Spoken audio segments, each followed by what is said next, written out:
But if you think he's the only guy that has been trying to tear down Russell Westbrook, well, my friend, he's not the only one.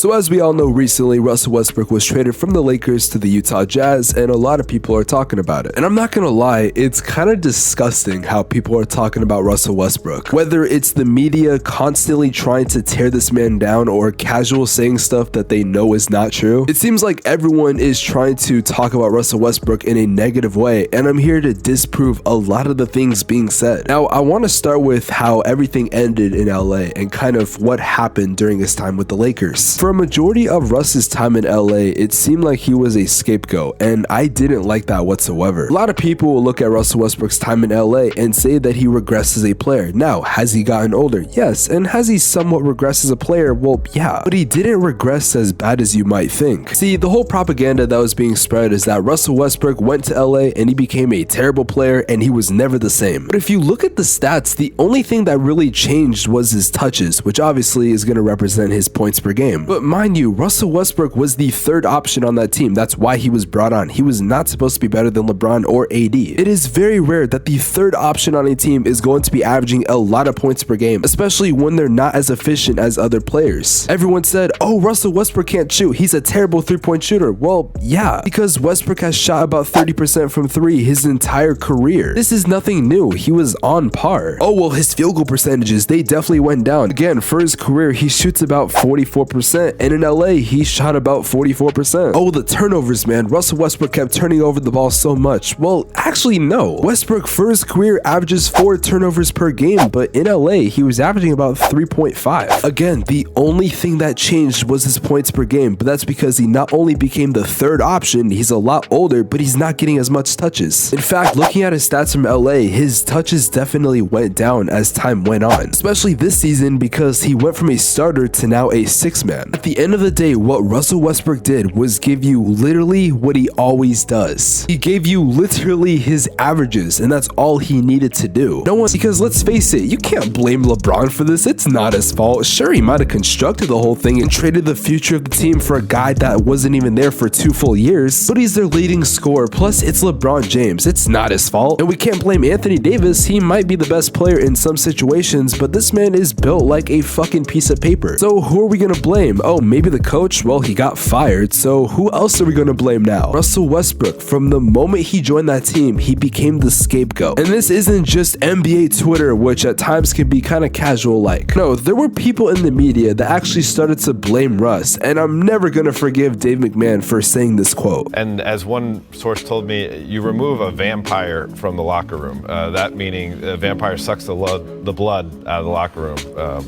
Russell Westbrook moves on.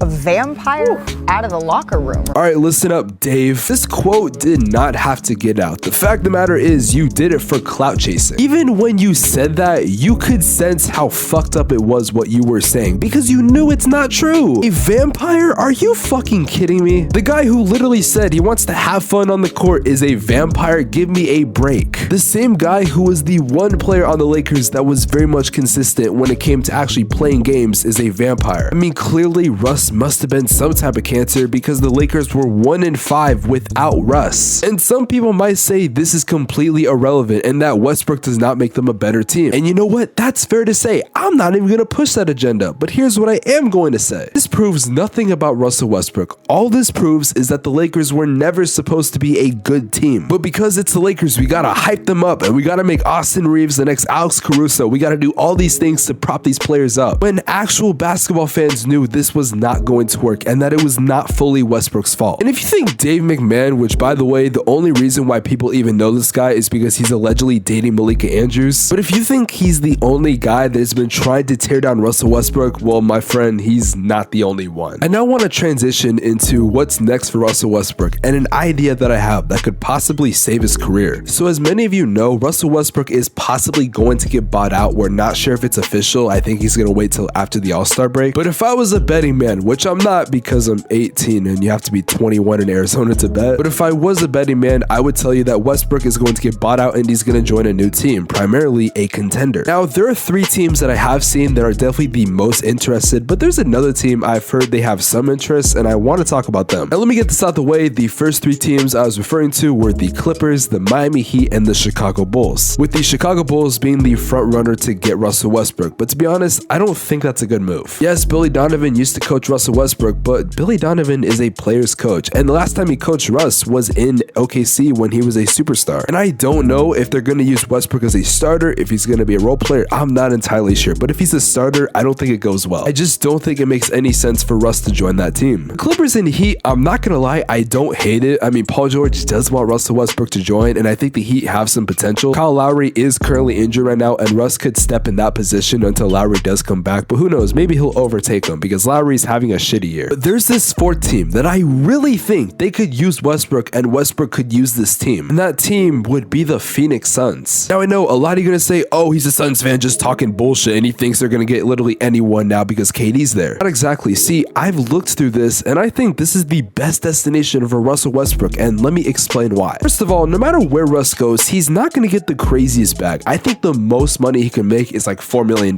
So in this situation, he's going to get a short deal, but he wants to play for a contender, and Phoenix is obviously a contender. Looking at the Phoenix roster, they do have some issues at the backup point guard position. Now, don't get me wrong, as a whole, they have some decent depth. They just got Terrence Ross, Darius Bazley was a good pickup, TJ Warren. Cam Payne is a person. The point I'm trying to make is that Cam Payne is not going to suffice in the playoffs when it comes to a backup point guard. And I think Russ would play that position perfectly. I think he'd be a great 6-man. On the Lakers, Russ was brought in as the 3rd option, but in Phoenix, he wouldn't even be close to that. Chris Paul, Devin Booker, Kevin Durant, and DeAndre Ayton are all better scorers than Russell Westbrook. Looking at this roster, he would be the 4th, maybe 5th option, depending how you look at things. Westbrook isn't going to demand a very big role because he knows his value as a player is starting to go down. And in the playoffs, if we're looking at like an 8, 9, maybe 10-man rotation, I think he's going to fit that perfectly. Also, let's get the elephant out of the room. I know Chris Paul's not consistent in the playoffs. He has many struggles there. It's one of the reasons why people say the Phoenix Suns cannot win the NBA title. So if Paul's having issues, you can put in Westbrook. And if Paul's injured, again, you can put in Westbrook. We saw when Russell Westbrook was playing the 6-man role, he dominated for the Lakers, and I think he can do that for the Suns. Also, who doesn't love a good storyline? Kevin Durant and Russell Westbrook reuniting to win an NBA title? Who doesn't want to see that? I think this is the perfect situation for Westbrook to thrive. Of course, there is the possibility of, does Westbrook want to be a guy that doesn't have that big of a role? Does Westbrook have an ego where he's going to be taking more shots than he really should? I really cannot answer that for you. But if Westbrook is on a revenge arc and he wants everyone to take him serious again and he wants to revive his career, I think Phoenix is the perfect spot. Now, of course, it looks like we're going to have to wait until after the All-Star break, but I'm very interested to see what happens. Now, if I had to give you another team, I would definitely say the Clippers. Paul George wants them there. Also, they got rid of all of their point guard depth. Yes, they have Bones Highland, but I think the Clippers would definitely want Russell Westbrook. I am interested to see how this does play out. Anyways, that's the end of the video. Follow my Twitter, I guess. That's going to be the place where you see my first reaction to just about anything that goes on in the NBA. But yeah, leave a like on this video, subscribe to the channel, and don't listen to casuals.